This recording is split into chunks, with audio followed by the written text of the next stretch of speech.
lagune kabeh. Kasar kowe iki alon-alon wae to. Piye to? Lucy.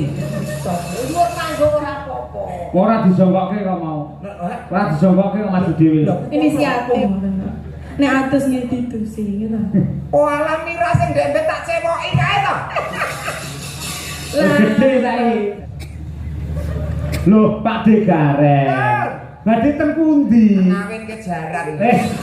Sia-sia. Ora bentak karo dhewe. Iki mene contoh sing ora apik. Kok bojo tuwa dijaran-jarante. Bojo tuwa iki kanca berjuang. Aku karo kowe iki omah-omah duwe jaran. Ya, Mira. Mira. Jan ya bojo ngene iki. Cublak suweng. Men jumeneng yo Mbak Mira. Dayaos.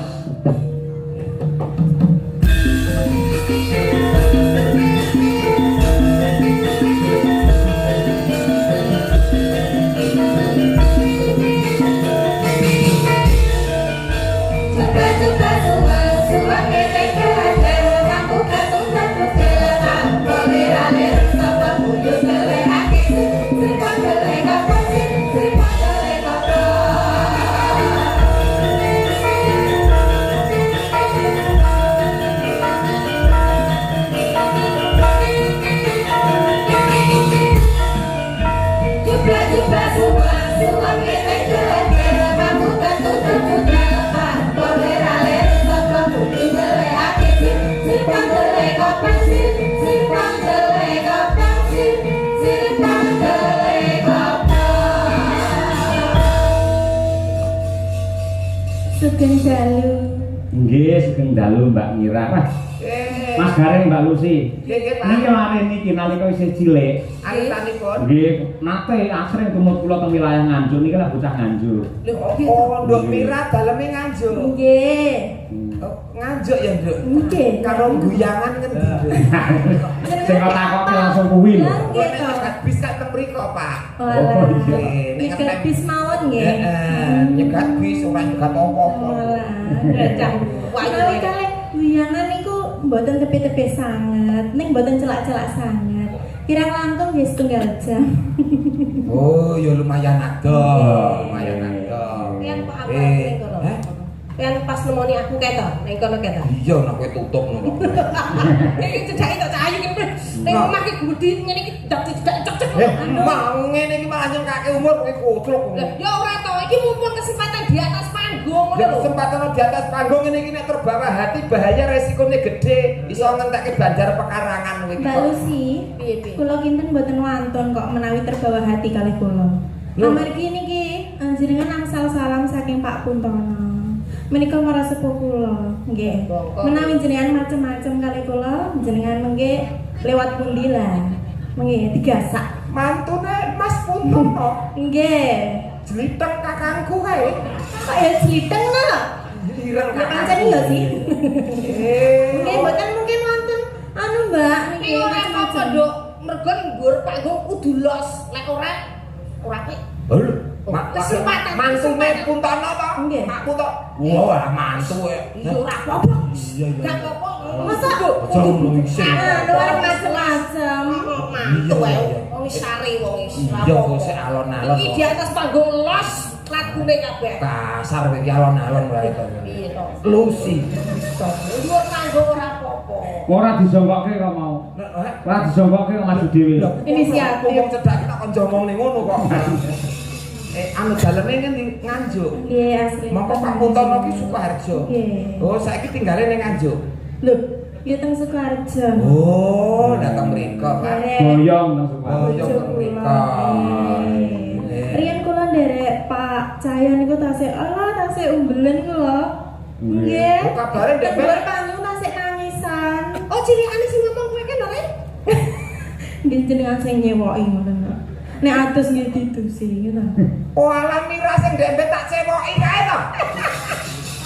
Gede saiki. Lah kan pamrih jenengan niku jane nggih napa nggih? Mbah. Gitu Mbah kula jane. Nggih to? Kan riyen sing ngomong kula. Leluwur. Lah nggih to. Wah, sak jebul iki bocah sing ndembet kula cewoki nek adus tak dusi nika niki to. Nggih. Sombong saiki. Lho, Oh, iso. saged. Cewek saiki cewek dhewe ora ngakon aku kok. Gede kok. Harus mandiri pribadi kok. Piye sampean umpama duwe Lho lah ya beda to umpamane gathuk aku iki ngono. Umpama mlaku lah ya beda to. Ceritane rak beda. Aku mlaku terus Pak Cahyo pun tadi tanglet. Iya. Ya ampun Mbak Mira. Oke Pak Cahyo. Mindanipun tukon pinten. Yo ngalah siap-siap menda. Ditakon niki aku ora mirane. Lah piye? Yo ngene sing ditakon niki aku to, Pak. Lho Pak Degareng. Pak Cahyo. Nggih badhe teng pundi? Ngeterke Dik Mira nderekke Pak Cahyo pun tadi.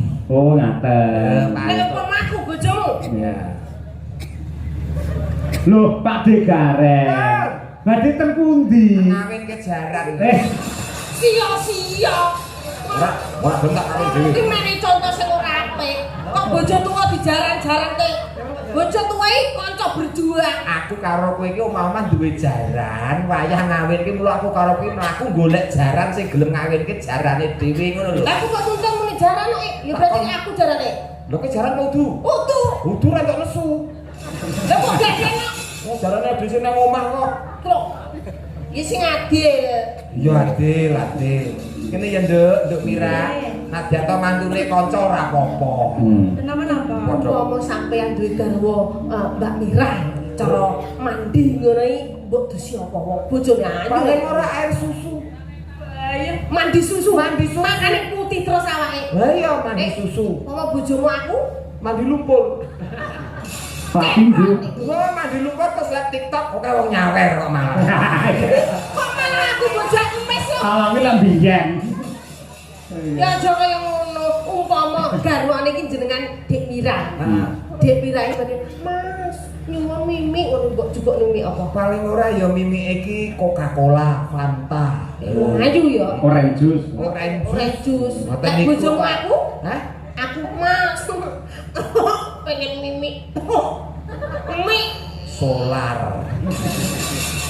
apa iya nek bojone diombeni solar iki lho. Ben iso glegeken. Angine engko iso metu. Nek kono bojone kayu kowe Mbak Mira, arti gak kowe ning mall ning ngene mbok tumpakne apa? Paling ora yo Alphard. Ya Dik ya. Wong wedok itu pakai Alphard kuwi nyeni. Aku mesti apik nek iki kono bojomu aku. Tak tumbas apa tak tumpake angkong. Surung menapik ya. Adol rabuk ngono. Padha sok mben iki kowe tak jak ning pasar, tak tumpakne ambulan. Belum. Pasare tutup ra sida ning pasar. Kusuma Wijaya ayo Nduk Iki Mira. saya Dik Mira. Kangen karo suarane jenengan kok kaya Wah, apa. iya, cilikane kaya ngono, saiki gedene kaya ngene. Lah nggih. Kusuma Wijaya saged nggih. Nggih. Monggo katur Bapak Haji Suli Daim MM Sugeng Laras. Oh nggih Pak Wakil. Nggih, leres. Monggo dados.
Baik.